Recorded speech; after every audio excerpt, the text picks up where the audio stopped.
And welcome back, guys, to Bros and Welcome Pros. back. I would say just in time, but just in time for 26 minutes late. Hey, Wolfman is here. That's 5 minutes early for me. You know what I mean? 5 That's minutes about early. 5 minutes early. Okay. I apologize to everybody in the chat that's been waiting. Everybody I sent the live to. I apologize for my tardiness. I feel like it's a running joke that I'm late every episode. Pop said he thought we was waiting on the Super Bowl, which at that point I thought we was going to get the Super Bowl first. I thought we was going to get all the games done. We was going to make it to the finals. We was going to be celebrating, a potential Bears win before you even made it here, Isaac. That's what I thought. That was my assumption. I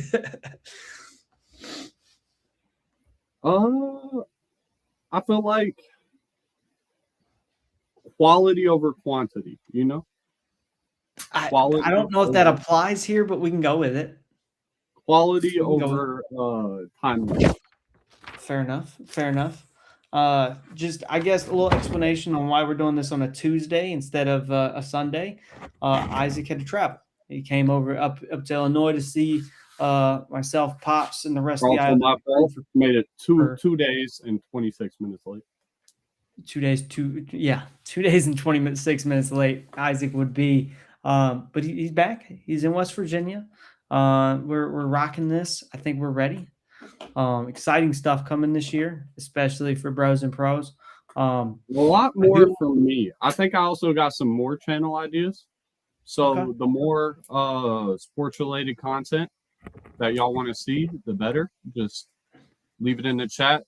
Text me on Instagram, ILWPOD. I got an Instagram now, so everybody follow up. Get my motion up on there. I'm trying to have more motion than Nate and Pops. You know what I'm saying? That's my goal. You gotta think. I love Pops to death, but he's technologically illiterate, as you called yourself. And y'all got the swag that I got. I think I'll have motion with the gram. Okay, motion with the gram. I like to hear it. I do want to say I did tease yesterday that we'd have an intro. I haven't got the intro edited yet. So that is on me. I figured out that I have a whole song. I have an idea. I have an idea for the cover since we didn't make the video like we planned. Okay. So the two people who make the song that we're like remixing. The original song, yes. Yeah. You edit our faces over them in their like how they're like standing there like that in the video next to each other? Yep. You just edit mine and your faces on there. And I think with that, we do like some I might be able to like put together some like retro 90s hip hop cover filter on it so it look badass. That's what I'm that's my vision right now. That's what I'm saying. Just edit our faces on them though. And I think that'd be so funny. I will I'll mock up some things. I'll send it to you in the next couple of days, and hopefully Sunday we actually have the theme song done. I'm hoping, I'm praying. We'll just editing it's been crazy a couple weeks. So, and we're changing a lot. So just, growing pains, we'll call them. That's what we'll call them. Growing pains. That's what Isaac's going through right now. Growing pains. Yeah, still late AF. He look, he's good. He's going to go hard in the paint tonight. He's also been on a rocky night. We won't get into that on the podcast, but sometimes I love you, Pops. I'm sending my love and condolences. All the condolences is crazy. Nobody passed away.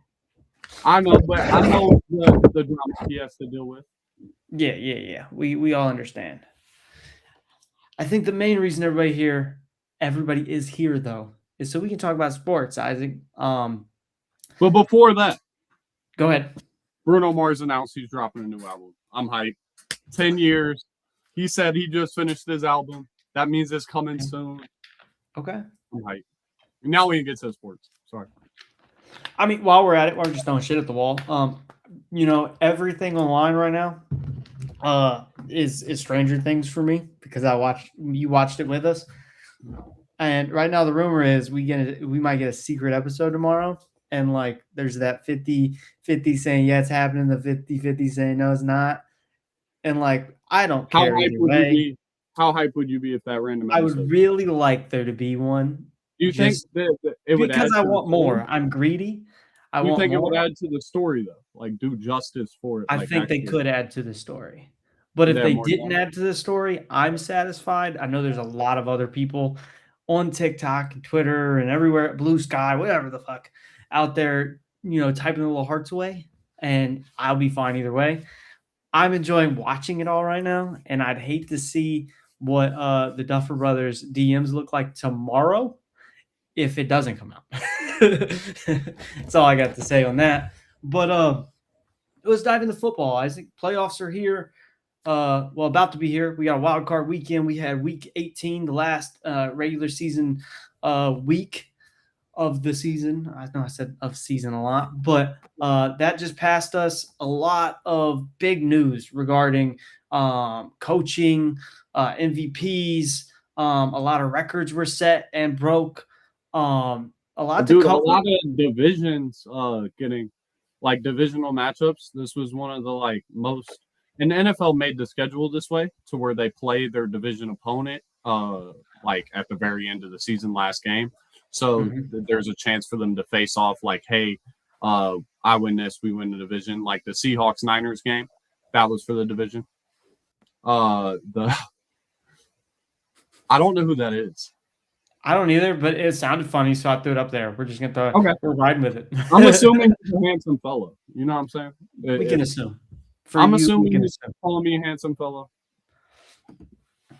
I like the aspect of putting division kind of rivals together at the end because then we see it a couple maybe once, twice throughout the season, and then at the end, it's like, okay, now we get the blow off. Like who's worked harder this season? I think it really gets fans interested in what's going on. And for me, as a first-time fan, kind of actually following anything, because I've watched football here and there, like big Christmas games or big Thanksgiving games, things like that, but I've never really watched a season. For me, actually getting into it right before the playoffs, it makes it more enticing for me. Because then I'm like, okay, now I got to learn the history. I got to learn why these teams don't like each other, why they're rivals.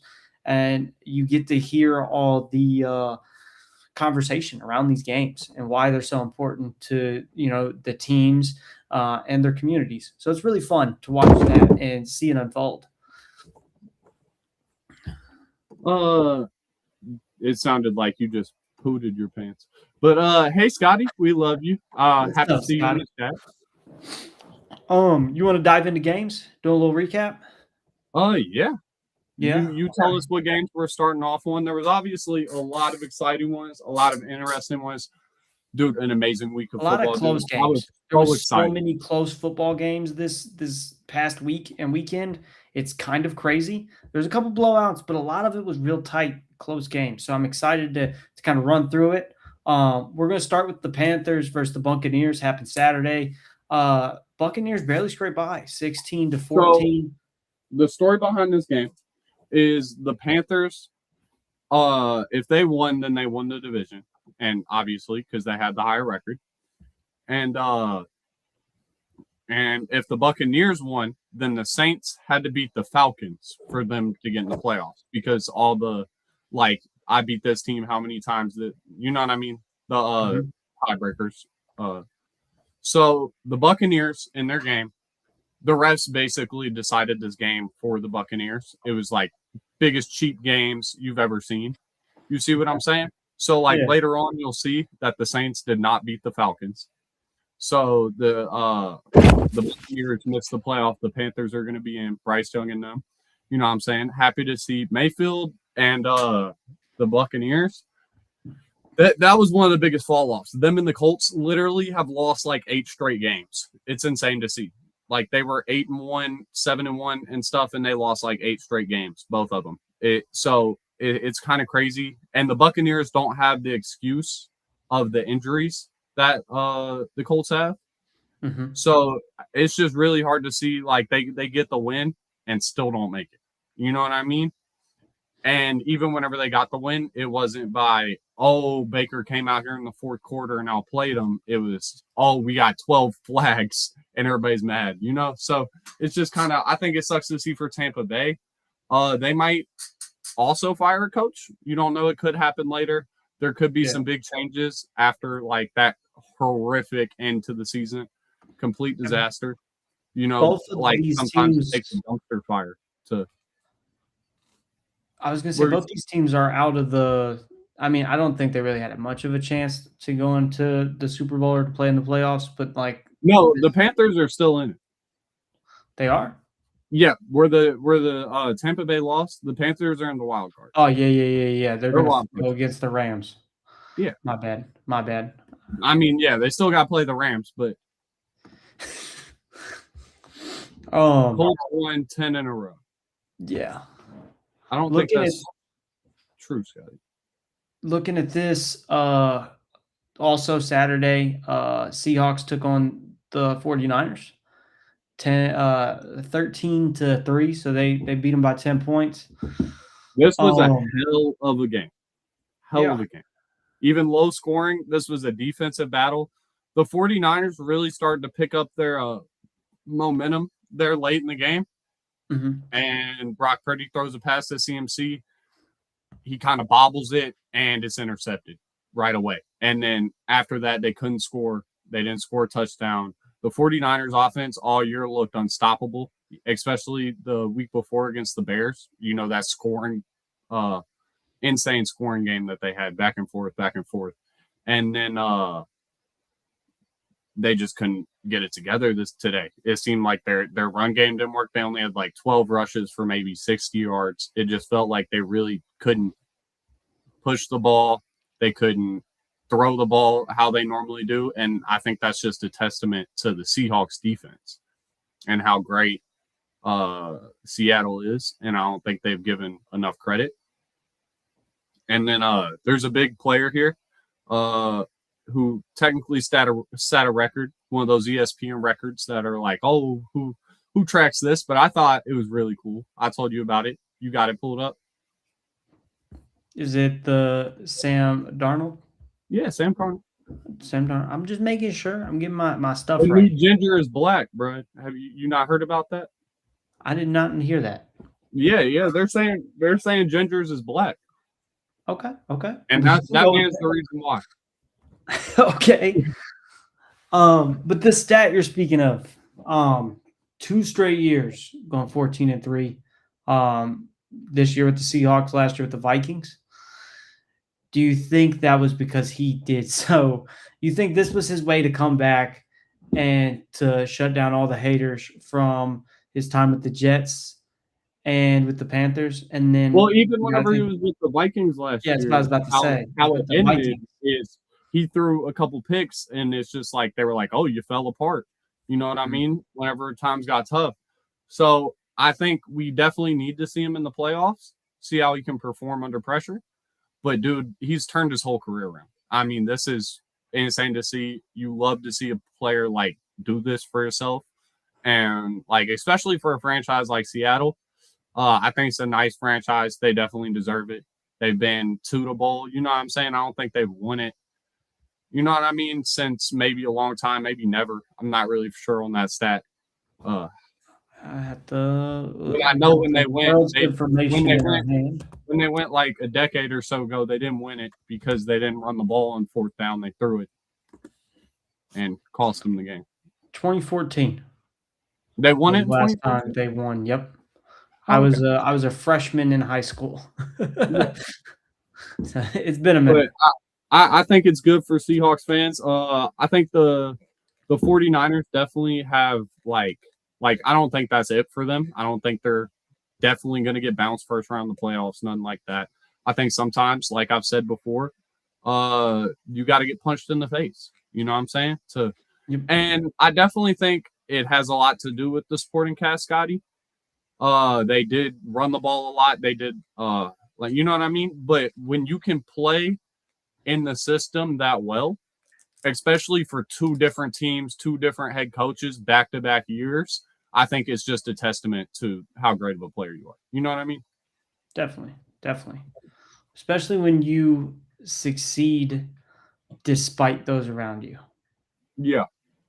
And I think that's what we're getting from Sam is like and all the naysayers and doubters, and he's pretty much hit him with the good old "fu." Like, I put the middle finger up. I'm gonna show you that I'm better than what you expect. And he led this team to these 14-3. Like, You gotta let a naysayer know. You know what I'm saying?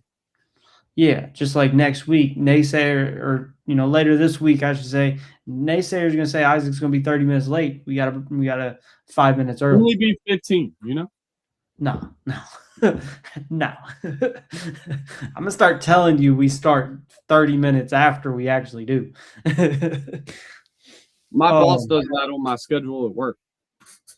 That's wild. I'm just gonna, or at least, well, today I showed up at 7:30, and I was like, "Yo," she was like, "Where are you?" Blah blah blah. I was like, on the app it says 7:30. I've never checked the app before. She told me to start checking the app. You see what I'm saying? And she was like, "Yeah, I put it at 7:30, so when my boss looks at it, she doesn't think I'm allowing you to be late every day." Now that's crazy. Yeah, she was like, "Next time, get your ass here at 7." That's wild. I don't even know what to say to that, Isaac. That was he. Next game we're looking at is going to be New Orleans versus Atlanta. Atlanta wins 19-17. This kicked Close game. Baker Mayfield and the Tampa Bay Buccaneers out the playoffs. Okay, so this took the Buccaneers out the playoffs. Yep. Okay. Because they're all in the same conference. Let me understand how that works. So the Buccaneers lost a certain amount of games. 9 games. To the Cardinals, though. Like to people in their division. You look at the 4 teams right there, the Saints, the Cardinals, and like the Buccaneers and the Panthers. So whenever they're tied like that, they break down like the win-loss against your other division teams, and like how's your record against this division team compared to their record against this division team. You see what I'm saying? So if the Bucs beat the Saints or beat the Falcons more, then they would have been able to move on. Or if they beat the Panthers more, you know what I mean? Yeah. But they lost too many in-conference games when they have the same record as the Panthers. But each quarterback had 4 sacks. Each had 1 interception and 1 touchdown. Yeah, I mean, Tyler Shough, this was a good rookie year from him. Tyler Shough is the rookie for the Saints. Really underrated, I think. And then the quarterback for the Falcons, I'm pretty sure, is old-ass Kirk Cousins, who still played last night, and he's ancient. So the fact he can come back from an Achilles and just do that for a couple games, get paid $40 million to do it or so, is good for him. That's next level. I like it. Yeah, other than that, that's not really too important of a... No, it's just a whatever match, to be honest. Yeah, other than the fact it had like playoff implications for the other teams. I thought that was kind of cool. The next one, we got a record broke. Cleveland took on Cincinnati. They beat them 20-18. But Cleveland Super Bowl. Huh? I said this was Cleveland's Super Bowl. You think so? Yeah. That Myles Garrett breaking the sack record. This is the best thing that's happened in Cleveland since. Way to segue it in. I love it. Myles Garrett of the Browns breaks the single season sack record at 23 23 sacks. of them things. 23 is crazy. 23. He turned into Michael Jordan out there killing the quarterbacks. That's crazy. Yeah, head to something along the lines of like they were trying to discredit one of the sacks for Burrow, where Myles got Burrow down to try to say he hasn't broke the record. The record obviously still stands. Myles did it. But and it's also because he had the extra game. You know, they only used to have 16 games. So it's like when you add the extra game and then he doesn't get the sacks in 16 games, he gets it in the 17. That's where people kind of have a problem with it. What's your opinion on that? My opinion is that's not really the player's fault. I still definitely think it should be like, yeah, he broke the record. You know, the person with 16 games still has the like, hey, they did it in 16 games. So I think that should still credit them. The record should still be Myles Garrett, but that shouldn't take away from the greatness of who's in second place. You know what I mean? Definitely. And I think a lot of people have a problem with like seeing somebody in that second spot and thinking, oh, since we're not talking about him holding the record, it's you can say in 16 games they have the most sacks. Yeah, that's kind of my thought. Something I found also really interesting is the Browns were one of 7 teams to fire their head coach, Kevin Stefanski. I'm sorry, I'm terrible with names. Kevin Stefanski is gone. Yeah, I think a lot of people wanted to see that. So Browns fans.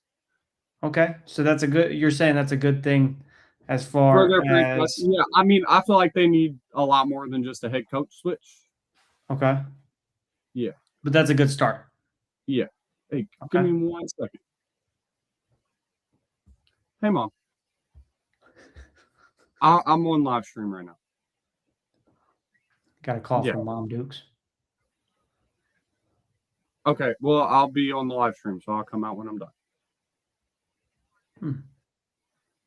All right, I love you. Bye. Franchise, Scotty. Hit us with some knowledge. What's good? Your mom? Real quick. Yeah, she was like, what are you doing? I was like, I'm live. She was like, I'll see you in 30 minutes. I was like, please don't come in here. I'm live. So, up next, game-wise, we have the Indiana Colts versus Houston. Houston walked out of this 38-30. Another close game. Dude, the fact that the rookie Riley Leonard was able to spin that thing, help him get 30 points. It was his first career start. I think he could be their future quarterback.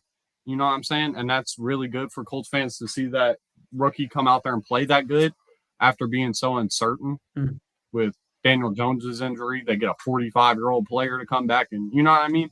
So seeing that rookie go out there and spin that thing, even though their season completely collapsed, it was good that, they were able to at least see some brightness for the future at that quarterback position. And then the Texans defense, they are still unstoppable.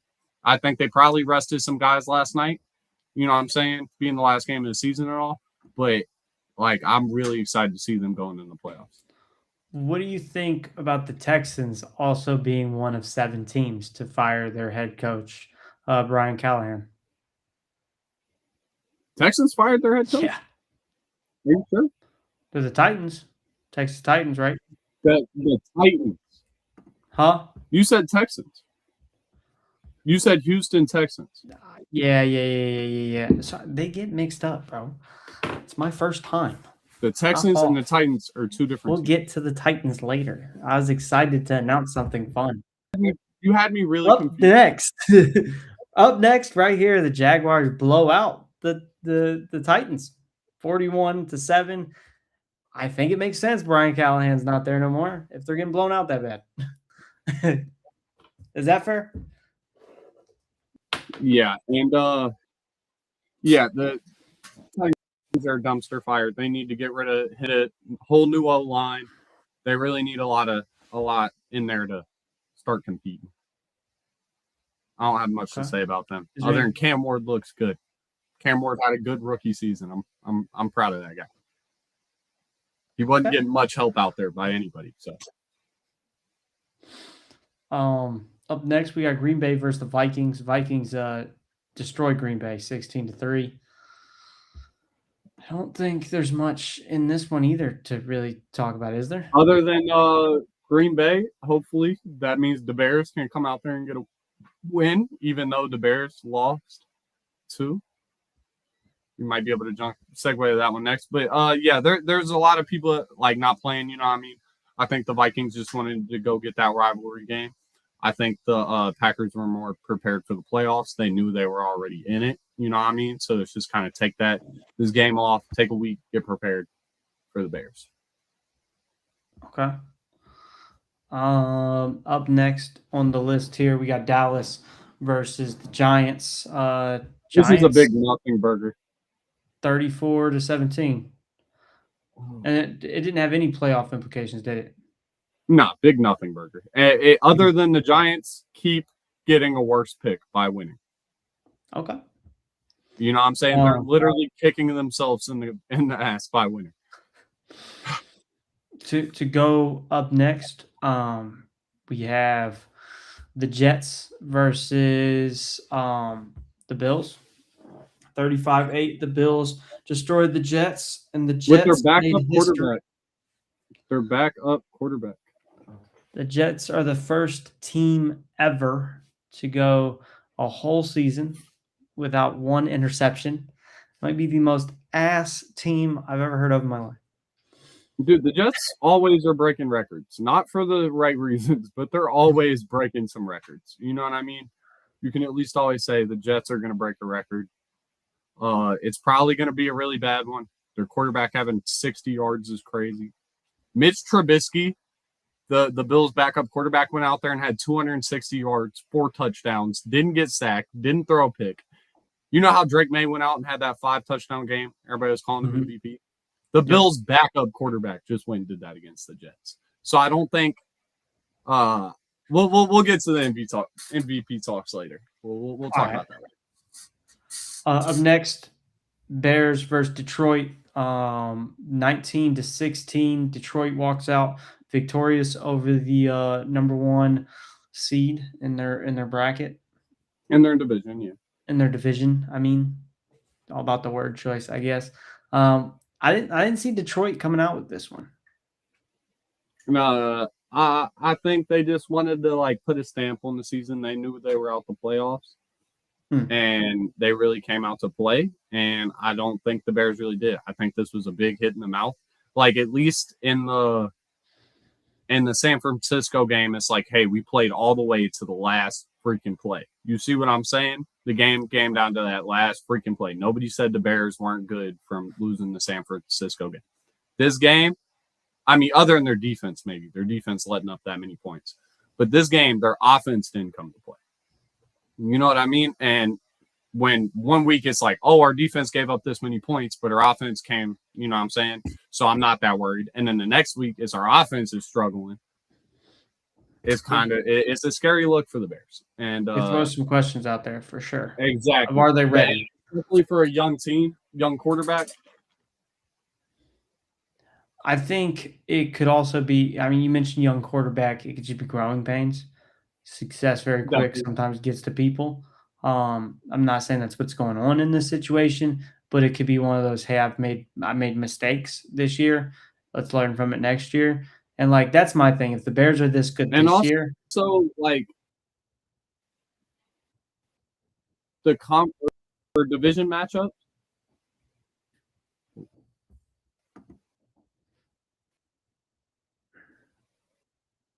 You there? Sorry. Am I back? You're good. You're back.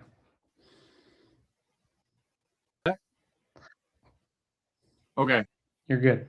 I hope the internet problems don't start up. Yeah, we got you picking your nose. You're good. Oh, frozen in the nose pick. That's horrible. Go ahead, kid. But yeah, all I was saying is you also play division teams more, so they have the most film on you, most time, against you. So them catching a loss against the Lions, it wasn't what I wanted to see, but it's okay. Up next, we had the Chargers going against Denver in a blowout, 19-3. I don't necessarily know if there's much to this one either, other than a blowout. Yeah, I think the Chargers are also just a team getting ready for that playoff football. They have a lot of injured people, ton of injured people. So it's just, hey, we rest everybody this week, take the L, move on to the playoffs.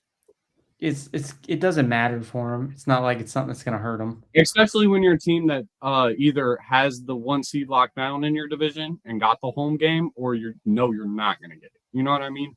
Okay. If you're not a team playing for that home game, there's most of the time you want to rest some players like you. Makes sense. Up next, we had the Falcons versus the Rams. or no, the Cardinals versus the Rams. I apologize. Rams destroyed the Cardinals 37-20. Matt Stafford MVP. Okay. Do you think this solidified it? I think this is definitely one of those games where you can point to and it's like, hey, they were just talking about how he's throwing picks and not playing as well, and then he comes out here and does this. I think that could definitely be one of those things. Okay. I mean, my question is, MVP talks, or yeah, we can go ahead, and while we're here, we'll jump into him and Drake May just to go ahead. What puts Matthew ahead of Drake? In my opinion, he has like 46 touchdowns, I think it is, with only 8 interceptions. Those are crazy numbers. He has the most yards in the league. He's doing it on a really good team who has played a tougher schedule than the Patriots, a lot tougher schedule. Patriots are one of the last ranked strengthened schedules in the league, and the Rams are up there with one of the hardest. So it's like when you really look at all this and like what he's able to do at his age and like put this whole team together, the numbers he's putting up, I think it's just like a no-brainer, you know? Yeah. Like Drake May obviously has a story getting the Patriots back and being a young player. Obviously some big games, great numbers, not discrediting how good he is, but I think just compared to Matthew Stafford in this race, it should go to Matt. I know that, like, looking at it statistically speaking, the Patriots this year have done better overall. But like you said, the Rams have gone through a tougher division. Definitely a lot tougher. And even the non-division games, the Patriots weren't scheduled very many tough opponents at all. So, like, when you're going in MVP talks, do you look at the conversation of, hey, this guy faced tougher competitors, so he should get it over this guy, even if the other guy, let's say, maybe has more, like, better stats? Well, I mean, yeah, I think so a little bit, but in this debate, particularly, Drake May doesn't really have better stats, you know? Fair enough. Yeah. I guess that was more of a general. Yeah, in a general question, yeah, I think if you got to take, because you can only play the people you face. So if you have an amazing record, put up amazing stats, really just be like, well, he played harder people, so you got to discredit everything he did, you know? Yeah. That's my opinion. That makes sense. So like if we was going to argue the other way, if we was going to argue Drake May deserves to be MVP, what would you put up against Matthew? I think so when you look at most valuable player, some people take it as who's the most valuable to their team. You see what I'm saying? If you take Matthew Stafford off the Rams, they would be a better team for sure than if you took Drake May off the Patriots. If you took Drake May off the Patriots, I think they would go back to being the dumpster fire they were in right before they got him. You see what I'm saying? Okay. If the Rams had a different quarterback that's not as good, you see what I'm saying? Just somebody, then I think they'd still be a decent team. Maybe like a team as good as the Panthers or something. You see what I'm saying? But like instead of good offense, it would be their great defense carried by their good receivers, decent run game, and then you know what I mean? So if you look at most valuable, who's more valuable to their team, it'd be Drake May in my opinion. But I think that it's more just like best regular season award than really what it's actually comes down to, if that makes sense. So what you're saying is the MVP award's more of an overall. This player was most valuable maybe to the overall outlook of the season rather than they were the best thing going for their team. Yeah, exactly. That's kind of how I think. That makes sense. Just to carry on with Patriots talks and Drake May, the Patriots dominated the Dolphins this week 38-10. I mean, Drake May killed it again. Yards not wise, much to say. They chopped up the Dolphins defense. They chopped them up pretty decent, is what it looks like. Rushing yards were nice. Passing yards were decent. I mean, 191, one touchdown for Drake May. That ain't bad. It's a decent game. I feel like just looking at it, I don't think they it was one of those matchups that they had to try too hard. Yeah, they wanted to take it easy, definitely. Exactly. So, I mean, it was a easy night, I'd say, for the Patriots nonetheless. Looking at this, it was kind of a stinker between Kansas City and the Raiders, and it's crazy that a 60-yard field goal would decide this game, and the Raiders would walk out over the Chiefs.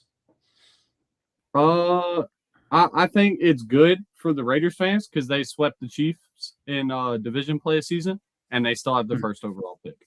So let's go Raiders fans. And they fired their 80-year-old Pete Carroll.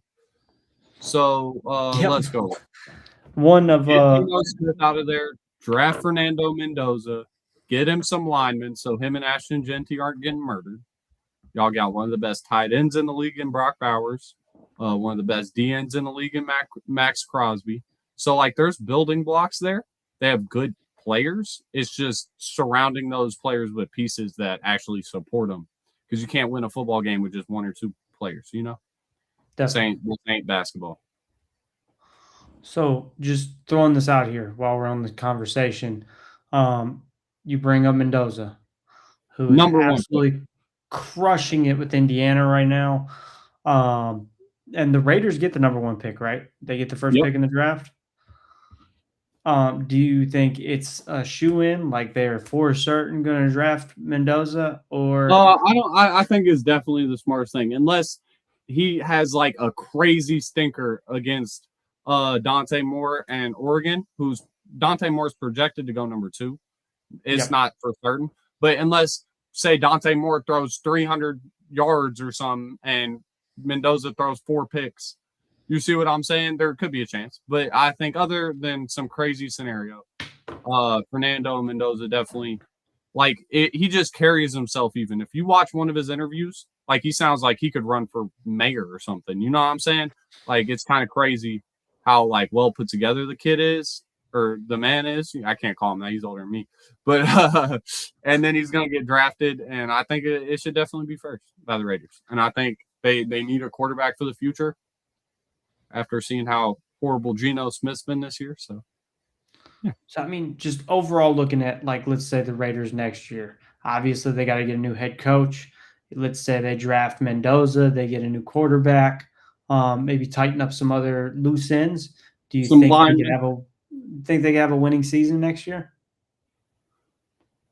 I don't know about winning. They could definitely have a lot less of an embarrassing season, but they could have a turnaround. Like, that's the thing that I've really seen this year is all it takes is some good linemen. Like the Bears, all it took was a good head coach in Ben Johnson and some good linemen and a young quarterback that they believe in. You know what I'm saying? Yes, sir. So, like, I definitely think they have a chance of turning it around. It's just, will the Raiders do that? Well, maybe now that they have Tom Brady in the building, but I don't know. Okay. We got 2 more games to go over from Week 18. We got Washington versus Philadelphia. Washington took Philadelphia 24-17, which, I mean, shocked me, to be honest. I really had the Eagles in this one. Philly, they're washed, dude. I don't know. All I know is if you live in Philadelphia, you're probably like trying to burn the city down. At the same time, they have that home game, so it could have been a game where it's like, hey, we don't show up to play as much. But when you have a season which feels as disappointing as theirs, coming from just winning the Super Bowl last year and to not really being at the top, you'd think you'd want to perform every game and try to go out there. But it just seemed like they didn't really have that in mind, you know, and hopefully they'll get it together before the playoffs for their sake. We're about to go look at the bracket, go over all the games here in a minute, but hopefully for their sake, they'll get it together. I think game of the week was this next one, Baltimore Ravens versus Steelers. Undoubtedly. This is one of the best games to end a regular season, you know what I'm saying, in recent memory. Definitely. It's definitely had the most buzz around it all week so far. I mean, we're only 2 days away from it, but it's definitely the most buzz around it. Lamar The Jackson ending performed. was insane. It was so the Aaron Rodgers gets the ball less than 2 minutes. You see what I'm saying? Goes down, drives all the way down the score field and scores a touchdown with 55 seconds to go. Lamar Jackson gets the ball, goes into field goal range with I think no timeouts or something. Like it was crazy. They make it into field goal range and their kicker lines up and misses. And Lamar's heated. Jim Harbaugh, who's been their coach for 18 years, won a championship with them, got fired.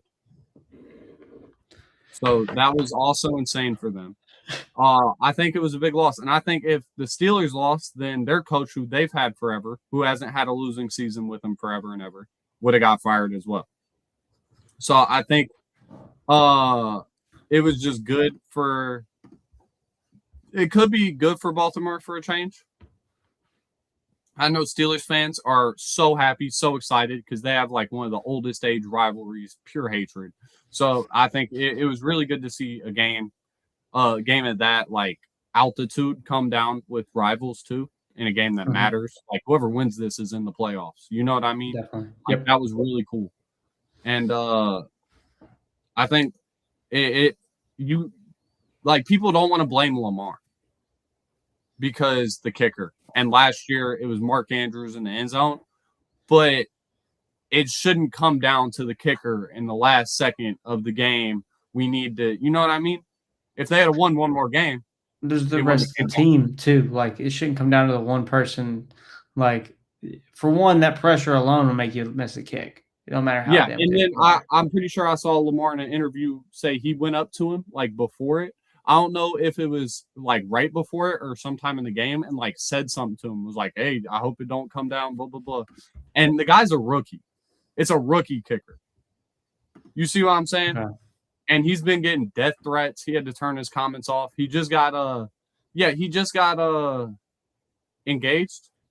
And there's posts. It was a post of him and his fiance, and it was her post. You know what I'm saying? His fiance's post, and it was like, "I'm so happy. I'm with the love of my life." Blah blah blah blah blah.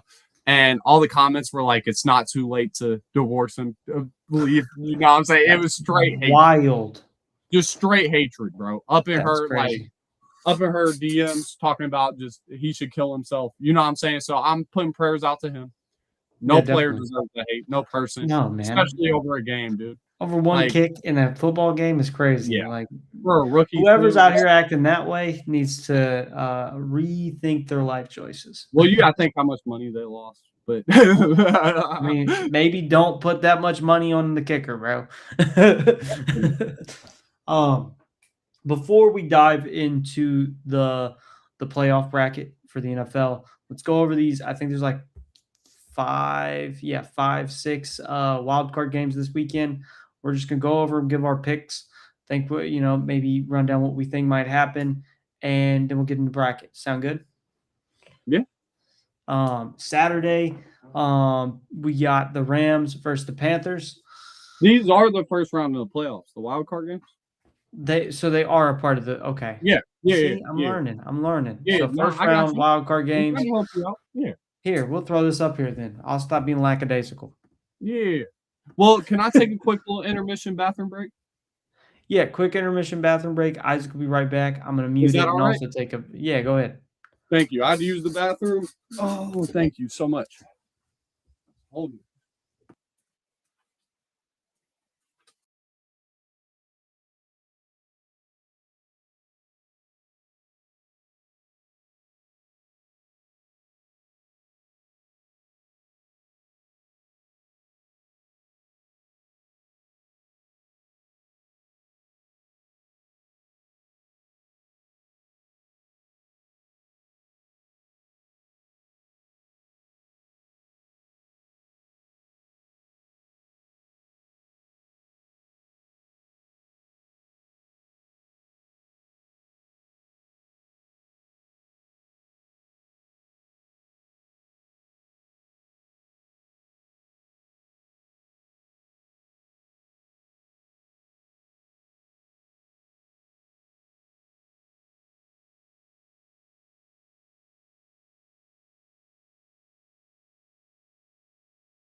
I'm back. You back, Isaac?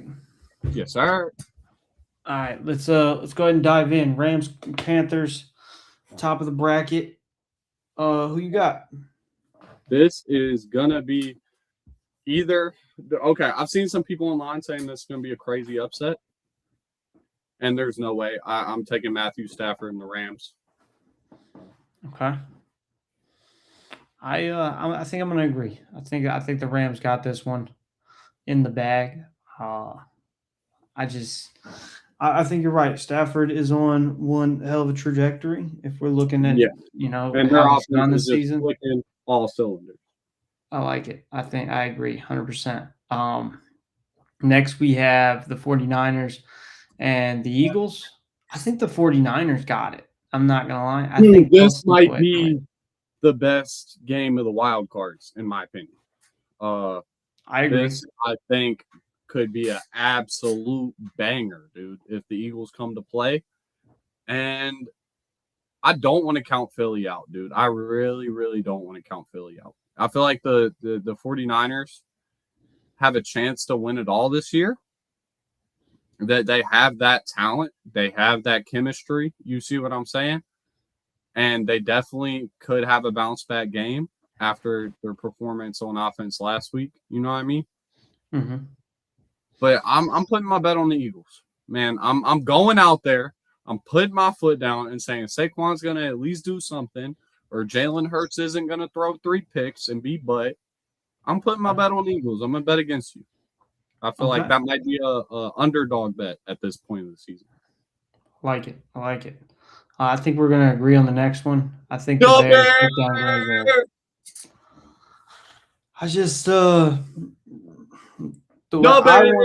want to see the Bears do it this year. I'm not going to lie. I'm not a big fan of the Bears in general, but if they win this one, I think they have a very, very good chance of moving on to the next round, the round after that as well. You know what I'm saying? And definitely. I think their big challenge is Green Bay. This is the 3rd time you play this team this year. It's a 1-1 record. You see what I'm saying? Big game. So they need to bring their all. Green Bay also has a lot of injuries. They don't have Micah Parsons. You see what I'm saying? I'm pretty sure I saw a stat where they haven't got a sack, or maybe it was just very few, since Micah Parsons been injured. So they got to figure something out with that pass rush. It's been abysmal. They haven't been able to get to the quarterback. So if Caleb Williams has time in the pocket, able to sit back there and make throws, I think they definitely got this game. I think I want to see another 49ers Bears game. They killed it a couple weeks ago, and I want them to run it back. I think it'll be Eagles Bears, bro. That's my guess. I can see that happen. Okay. We're going to start at the bottom of the other side of the bracket. We're going to start with the Patriots versus the Chargers. I think the Patriots got it. I think Drake May, like Matthew Stafford, had one hell of a year with the Patriots. So I want to see them go further into the playoffs for sure. Okay. So let me look something up real quick, because this is going to be a very important. You see what I'm saying? Walk us through what you're thinking. How many players on the on Los Angeles? Mm-hmm. How many of their offensive linemen are on injury reserve? Okay. You see what I'm saying?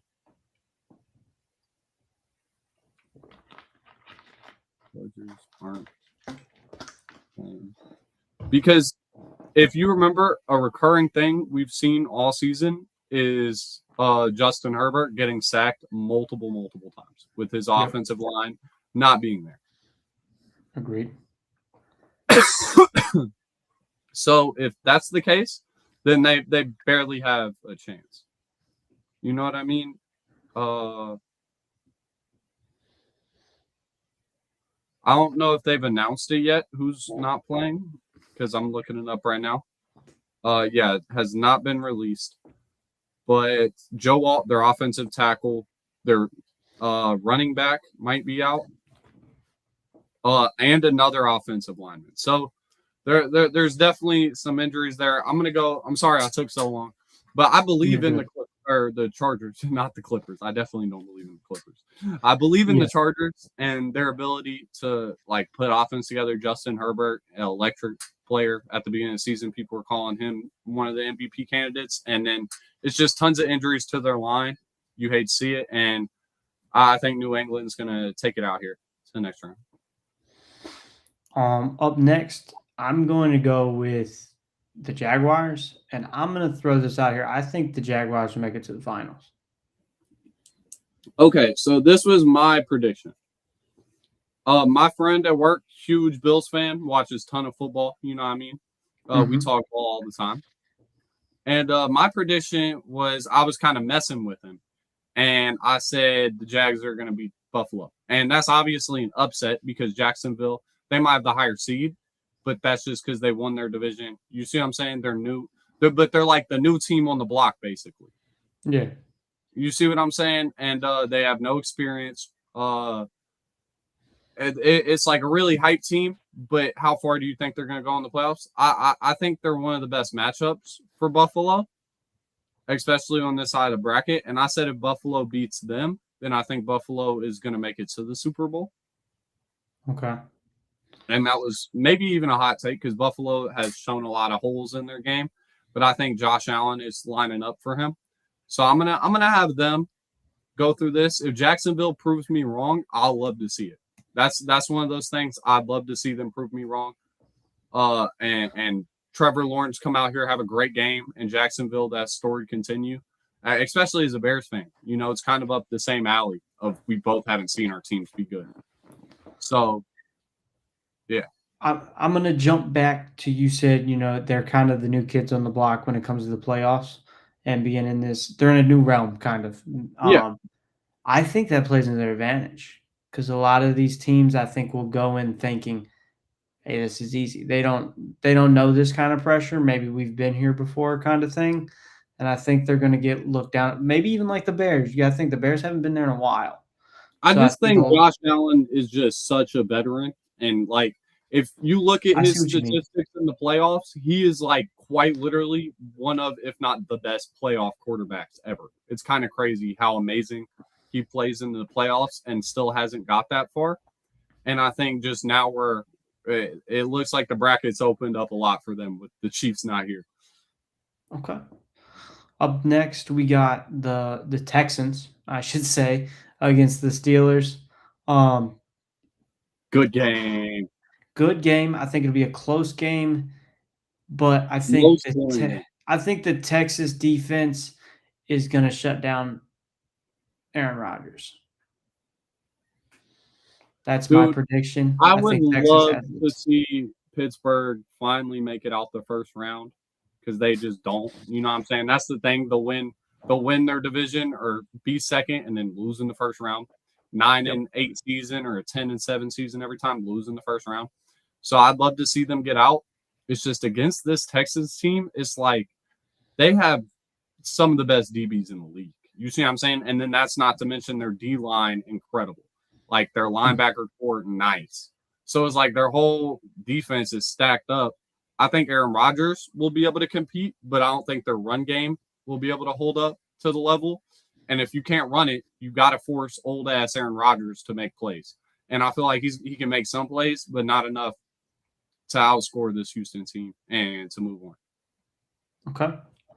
So, I mean, just to go one step further, I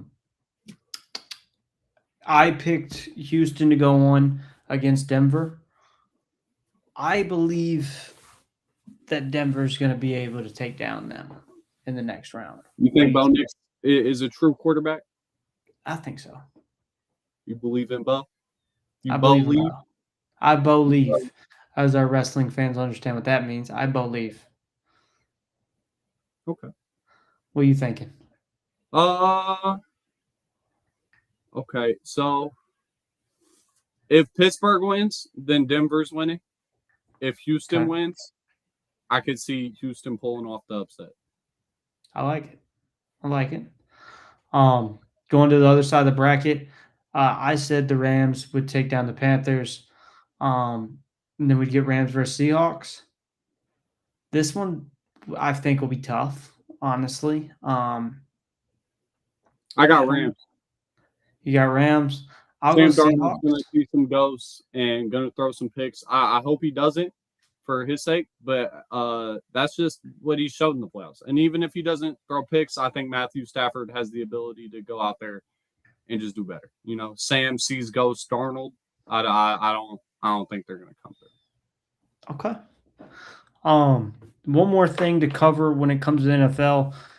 We've talked a little bit about it when we was breaking down some of these games, but crazy turnover rate today for head coaches in the NFL. 7, as of us recording, 7 NFL head coaches have been fired. I'm gonna run down the list. You kind of break down what this means for those teams and what it looks like maybe for them to reset themselves next season. Okay. Just reading them off real quick. We got Pete Carroll for the Raiders. Jonathan. Yeah, we should go one by one. You know what I'm saying? Okay, go ahead. Go with Pete. We'll talked about Pete Carroll and the Raiders a little bit. I feel like we already covered Pete. We'll go to Jonathan Gannon for the Cardinals. Cardinals have been just bad this season. Absolutely. They've been bad. They had to get rid of their starting QB. They haven't got rid of him yet, but it looks like he's about to be traded or something with that. And even whenever they made their new quarterback change with Jacoby Brissett, it just hasn't been really hitting. You know what I'm saying? That it seemed like they had chances early in the season, and they just blew them all. And then once it gets to the point you lose the locker room, players don't care. It just, let's get a new guy. You know, head coach got to take the fall for that. Up next, we kind of covered a little bit earlier. Browns head coach Kevin Stefanski, he's gone. I guess go back and check out earlier in the episode where we run down what that means for the Browns. The Falcons lost their head coach Raheem Morris. What do you think that means for the Falcons? I think this is going to be good for the Falcons. I've seen a lot of Falcons fans not like him. And then I think he was a defensive-minded head coach, and their defense has not been good. You see what I'm saying? They just got blown the hell out. And I think a lot of this season also wasn't his fault with quarterback injuries and then having to play with the old quarterback. But at the same time, like I said earlier, you can tell when somebody kind of loses the locker room, loses faith in players, and then like when you watch the film, their play calls just aren't calling. They're just not hitting, you know, stuff like that. So I definitely think, and a lot of these guys could find a change of scenery and maybe do better. So that's one of the things I'm hoping for him. Maybe he finds a team that he connects with more, can do a little better for. Okay. Last one we haven't covered, and that's Brian DeBall for the Giants. Yeah, that one was a lot earlier in the season. He got fired a while ago. And I think a lot of players kind of were saying he was the scapegoat. They wanted him back. You know what I mean? Okay. And I think that like he's going to get a job somewhere else and be a good coach, either an offensive coordinator for a team or a head coach for a team. I think that'll be good for Brian Daboll, for him specifically, and for the Giants. They might just need something new. You see what I'm saying? But I think they should let their like defensive coordinator go because their defense blows games. Oh, thank you, Nate. Okay.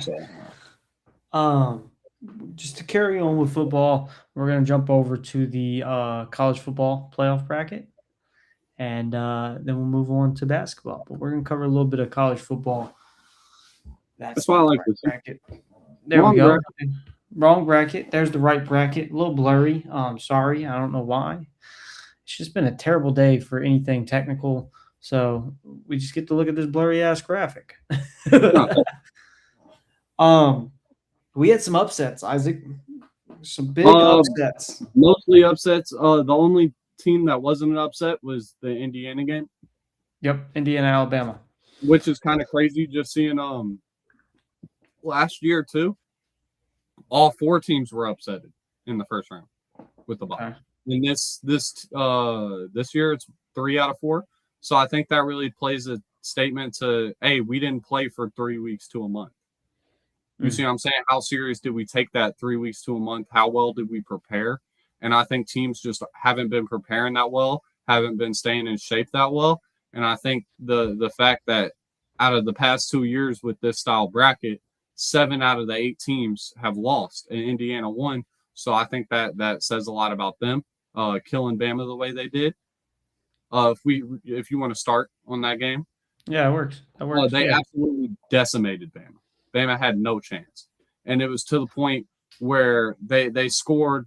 They're up a little bit, and Kurt Signetti, their coach, absolute dog, by the way. I could talk more. I could talk about him all day, just with all the interviews, everything he does. It's pure aura. And then he comes out there and his team's that good. And then you look at the recruiting class and their transfer class, it's like they're going to spend just as much money as Ohio State to keep this program good. So this could be a program that's good for the next 10, 15 years. You just didn't see it coming. You see what I'm saying? So just in this game specifically, it was to the point where their coach, Kurt Signetti, it was like you looked at him and they just scored a touchdown. They just took the ball away, scored a touchdown right before half, and bro looks pissed. Bro looks like they're down 30. You see what I'm saying? Bro looks like he's still mad. And even after the game, he still looked mad. Like the whole time he was like, this ain't Alabama. I was ready for an actual game. He looked bored out there. So I think that's great for Indiana. Their offensive lineman won Rose Bowl player of the game. And when an offensive lineman wins player of a game, that's just a testament to how amazing your offense is run. You see what I'm saying? That means your quarterback had a great game. All of your receivers got the ball evenly. You obviously ran the ball amazing because your offensive lineman got. So it's just a testament to everything they're doing over there. And I like them going forward too.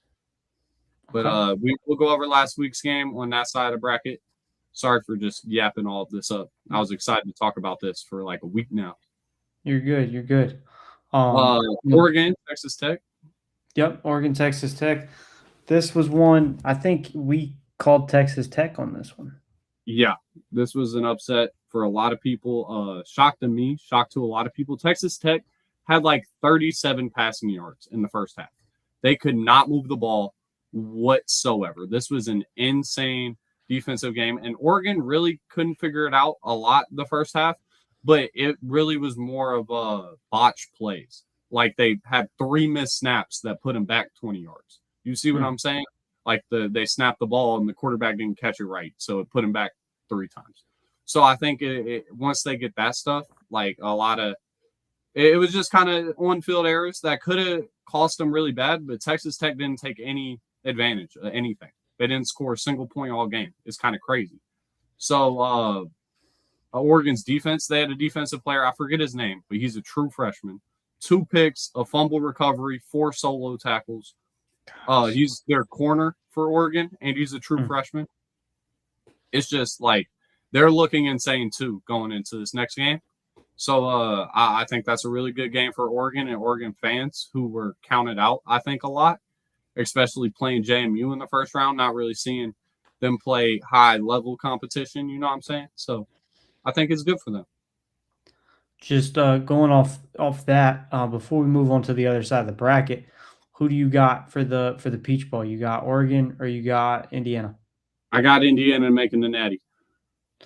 I think Indiana goes all the way. I'm gonna be dead honest with you. Yeah, you wanted to see this. It's looking promising with all these upsets. So I'm going Indiana all the way. I think Indiana takes down Oregon, and I think they head off to the national championships, and I think they'll win it there.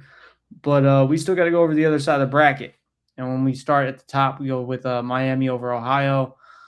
Biggest upset of the week. This was crazy.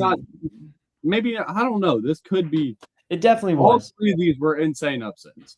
You're looking at the 10 seed taking down the 2nd seed. That's crazy. Yeah, and especially the 2nd seed that won it last year. They're a juggernaut. They're the highest paid, I think, college program for sport or for their football program. and Mhm. everybody thought Ohio State was going to go back to back, and or at least make it back to the Natty. And I don't think anybody really had Miami doing this and going this far. So just the statement that they could come out there and their defensive line was insane. Their whole box. It was like their defense punched uh OSU punched Julian Sayin right in the mouth. You see what I'm saying? And I think after that, they had a pick six that really changed the game, really shifted the game. And after that, it was just Ohio couldn't recover. They haven't taken an ass beating like that all year. You know what I mean? The Indiana game was at least really close, came down to the kick they missed. But this was like, oh, we're down. We got to stir some up. And they didn't have that adversity in the regular season. So I think it really caught them off guard here. And then I'm gonna jump down to the bottom of the bracket here. We got the Georgia was taken out by Ole Miss. Another upset. I think a lot of people Ole Miss think, don't have their head coach. They're yeah, the head coach is gone. Lane Kiffin Georgia's left. usually a badass team, especially in the playoffs. So this is kind of crazy. If you want to be another upset, definitely. And the game was absolutely phenomenal. Tom, I don't want to mess his name up, all right? But Chambliss, the Ole Miss quarterback, he looks like a stud. He looks phenomenal. He went out there, threw 2 touchdowns, got him all the way in the red zone a couple times, and then when the game was on the line, fourth quarter, less than a minute left, he marched it all the way down the field for that field goal. You see what I'm saying? So it was insane how he played. And Gunnar Stockton, the Georgia quarterback, also played great. This is also applause to Georgia. Georgia came to play today. It wasn't like the Alabama game. It wasn't like the Texas Tech game. They even came to play more than Ohio State did, a lot more. And a lot of the game you think Georgia's going to win, and then they have a crazy comeback in the fourth. They're down 10. They come all the way back. And then Chambliss goes out there and really sets the game. He says, nah, it's over. You see what I'm saying? And that might be the best thing. This is the best Ole Miss team they've had ever. And they followed it up with a playoff win. Like, this is amazing for them to see, especially after losing their head coach. And the night before the game, it was when the transfer portal opens up. So all their players, all their coaches are having to figure out new contracts with new teams. And instead of being distracted, they came out here, one goal, one thought, win, beat Georgia, and they did. And it was super impressive. And I think it was the best game of the week. And my Cinderella story is who I hope is Ole Miss, is they can figure it out against Miami and can go out there and win. You know what I mean? Even if they beat Indiana, I think I'd rather see Ole Miss win because Indiana has chances to get back. You know what I mean? Mm-hmm. They have a chance to go 16-0 next year. Ole Miss, with probably a lot of their players leaving to LSU and then their coach going to LSU, all their players following, I feel like they might not have this chance like they got now. So I want to see them keep going, keep pushing, dude, because they came and fought with all their heart. Okay, I agree. I think with Ole Miss taking down Miami, I think the championships is definitely will look like Indiana versus Ole Miss. I don't think there's really a doubt about it. Well, there's definitely some doubts. I think there's definitely ways Miami pulls that off. A crazy stat is Indiana never won a national championship. Oregon never won a national championship. Ole Miss never won a national championship before. Miami, the last time they won was 2001. So no matter what, this is either going to be a first-time winner, 75% chance, or first time in 25 years. You see what I'm saying? So this is just amazing seeing these 4 teams. I think it's amazing for the sport. Whoever comes out here and wins, hats off to them, dude. I just want to see some good games. I'm excited for these next ones. Thursday and Friday. Good way to segue into some basketball talk. We're gonna start with some rumors. We'll go in the rumor mill for some fun. Our guy here, Trae Young, first off, needs to do something with the hair. think at this point, just go bald, my friend. But there's some I rumors won't. he's going to get traded. I'll go over the couple possibilities that I've written down. You let me know what you think and what your thoughts are. It's just a couple little things, and I'll let you spit your knowledge, Isaac. All right.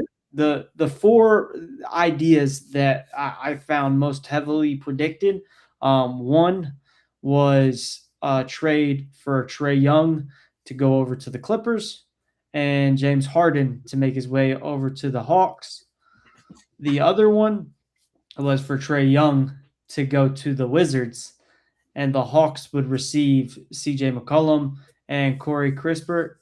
And then two other teams that were kind of in the talks that are maybe a little less likely were the Timberwolves and the Bucks. Both those situations would be Trae Young goes to either team, and then the Hawks get 4 to 5 to 6 players plus picks and money. It was kind of crazy to see how those two picks would look at, like what those would look like. I think those are more realistic too, though. Well, something I don't think, and I hadn't seen anybody, throw this out there, but especially I think the Bucks one's interesting because you already have a player that's rumored to want a trade. Well, Would Giannis ever go to the idea Hawks? there is you'd want to keep Giannis. Yeah, the idea would be you'd keep Giannis, you'd have Trae Young, you'd have Giannis, you'd have Dame. Like, in theory, there's no way you could They don't mess have that Dame up. anymore. They don't have Dame anymore. Dame left. Yeah, Dame's on the Trailblazers this season. I'm learning, I guess. So I mean, Giannis and Trae Young would be. The Trae's idea really is you make Giannis happy. You show him you're trying. You give him. You a show him point you're guard. trying. I think somebody like Trae could Young. probably average 12 fucking assists yet next to Giannis. You see what I'm saying? He's a great passer. He'd be getting Giannis the ball. I think that'd be a good tandem. Also, the Timberwolves, I think, is interesting. They have a hole at point guard, I think, and that could be good for them. It's just what would you give up for a Trae Young if you don't really, But I definitely like where 3 starters and half the bench. Yeah, where you're probably definitely getting rid of. You know what I'm saying? So it's just, is he going to go to a team that's bad where it's just, one bad team to another, doesn't really matter? Or is it going to be something that really matters for his career? I'm hoping the latter because he's always been a player that wants to win and he's contribute to winning. Like he isn't just a player that's put up empty stats for years. I think them not winning isn't his fault, So I'm rooting for Trae Young. Well, I think from what I've been able to see over the last several years is like you said, Trae's always been really willing to go out there and do what he needs to, and it seems like there's a lot of times that the franchise fails him. Not it's the just other the way biggest around. thing is like he's a small guard, really small guard. So it's like the hole at defense. You see, He needs a body. He needs a body to cover him, or somebody that he can make, because he can make plays. It's just having somebody to make plays off of that I think has always hindered Trae and I mean even the Hawks' progress. Mm-hmm. I just think it'd be really interesting. I mean, you look at some of these teams named, the Clippers might go down as one of the worst franchises ever, which maybe you will be talking about soon. The Wizards also in that same category. It'd just be interesting to see if somebody like Trae Young, and then maybe, like you said, somebody that has a more defensive background, or even somebody that Trae could make plays off of, if that could turn a team around. What do you think? Yeah, like the Wizards do have young talent, like Alex Sarr, Bilal Coulibaly. They have a lot of young talent. That could be interesting. The Clippers, don't go to the Clippers game. Don't. Do you think, okay, let's just, to play off the Clippers scenario, since you're saying no, does it do somebody, like, let's say, okay, the rumor is Harden. Who would that do good to, is my question. That's my question. Who does it benefit Atlanta at all? I don't Does think it that benefit the Clippers at all? I don't think that benefit either team. Well, I think both dudes are dealing with the same problem because Harden I feel like deals with a similar issue on the Clippers. There's nobody to play off of.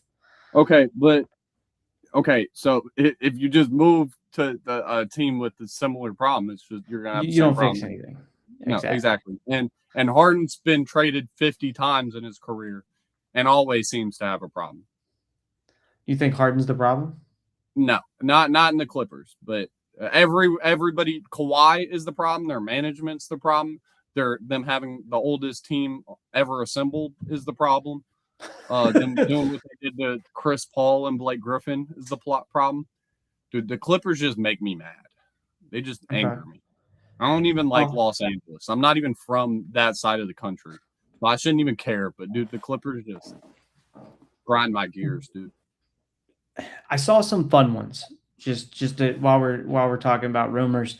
One fun one I thought would be interesting would be for John Morant to go to the Hawks and Trae Young to go to the Grizzlies.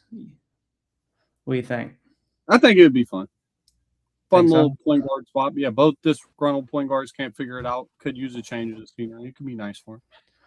Do you think Trae would have similar issues on the Grizzlies that he's having in Atlanta? I think definitely. I don't know about. Yeah, probably. Yeah. Okay. Probably. The other one I saw was which kind of segues into our next topic, but would be for Trae to swap over to the Hornets for LaMelo Ball. My idea is Trae needs to be a second option to win. Like to really win and go far, he's not a first option guy. He's not going to lead you to the championship and win you a championship if he's your best role player. No, not a role player. Not a role player. A second option. Got you. So you know how there was Jordan and Pippen? He'd be the Pippen. Yeah, when Jordan retired, Pippen got him through the playoffs, maybe won a round or two, but he ain't take him to the championship and win it by himself with role players and other, you know what I'm saying? Yeah, I get you. They have the number one and the number two.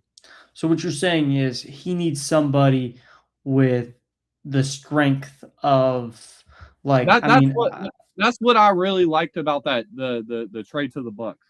But even like a player that's not like that much better than him. You see what I'm saying? I just we're the point where he'd be the number two option. Somebody you can play off of, I think, is the biggest thing. Okay. Yeah. Segueing into the Hornets and OKC. This is just a quick one I wanted to talk about. This one's fun. They snatched their chain. You want me to go over the stats and you tell us what you think? Yeah.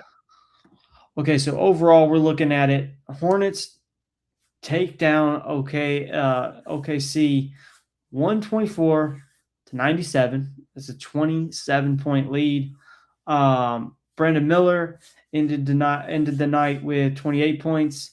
Concanupal, 23 points. And then Shea, which I thought this was an interesting stat, even though he's on the losing team, still earned 21 points and was his 108th straight 20-plus point game. But, I mean, if you look at Shea's stats, I think it was either 7 and 20-something or 9 and 20-something. He shot terrible, which I think was a big factor in this crazy loss. It's also the first time in a long time, from what I was reading, that OKC didn't make it to 100 points, which is I know. This was very concerning, I think.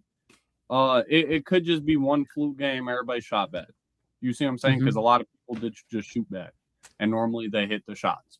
But it could be like, hey, we didn't show up tonight. I don't know. I think it just could be a chink in armor. People were saying they were better than the 2018 Warriors and some crazy.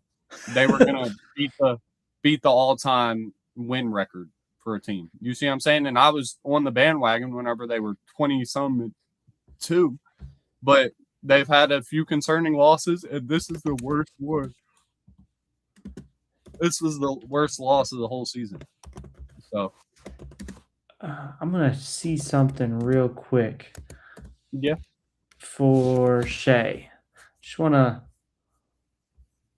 So, I mean, do you think this hurts his MVP standings?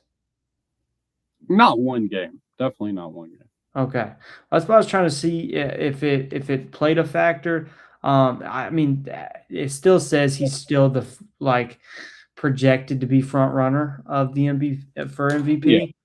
I was wondering shooting yeah, that not bad. one. So it'd take several more. He'd have to go on a Yeah, streak or at of least this. like if you'd have had like 6 points, Okay, something. You know what that I'm makes saying? sense. Played really abysmal. Okay, Isaac, I want to say thank you, even though Dude, you were thank you, everybody in the insanely chat. late. Dude, we had a good time. We had a good time. This was fun. I think it was a busy week all around, and we will be back here Sunday for more. I think more to be expected. Potentially, we'll have a theme song done. Potentially, Wolfman shows up on time. I think there's good things that could come. What are you thinking? Yeah, bros and pros. You got any last minute things you want to throw out there before we get off here? Praise God. Thank you to everybody in chat. Thank you to you for having me. I'm happy we could do it without some technical difficulties. You know what I'm saying? I want to start pushing more content out, get some more sports talk on the channel. You know, I got some new ideas and all that. So I'm just happy for everybody, and praise God. Love you guys. Love you guys. See you guys next time. As Isaac said, and as Pops always says, all praise to God. We will see you guys.